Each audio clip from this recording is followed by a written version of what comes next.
আসসালামু আলাইকুম। আমাদের মাশাআল্লাহ খামারের কাজ শুরু হয়েছে। এখানে ছবিতে যেটা দেখতেছেন এটা হচ্ছে পুকুর কাটা হচ্ছে। তো পুকুর কাটে এখন পার বাঁধা হচ্ছে। এই বাম পাশ থেকে যেটা দেখতেছেন এটা পার, আর পশ্চিম দিকে যেটা দেখতেছেন সেটাও পার হবে। তো ওখানে ওদিকে হাঁসের জন্য একটা শেড হবে।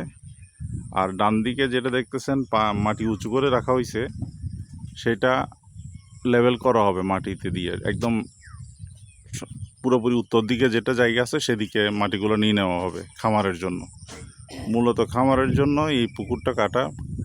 এই পুকুরটা কাটলে খামারের মাটি উঁচু করার জন্য এটা কাজে দিবে। আর কিছু বালিও মনে হয় ইউজ করা লাগবে।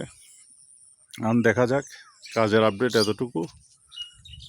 ইনশাল্লাহ আরও যদি কাজ হয় আপনাদেরকে ইনশাল্লাহ জানাবো। খামারের কাজ কেমন হইতেছে আপনারা জানাবেন। এই যে বেকু এখন আবার সকাল থেকে আবার কাজ শুরু করবে।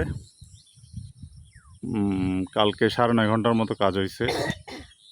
তো বেকু ভাড়া করা হয়েছে, প্রতি ঘন্টায় প্রায় 2800 টাকার মতো খরচ হচ্ছে বেকুতে।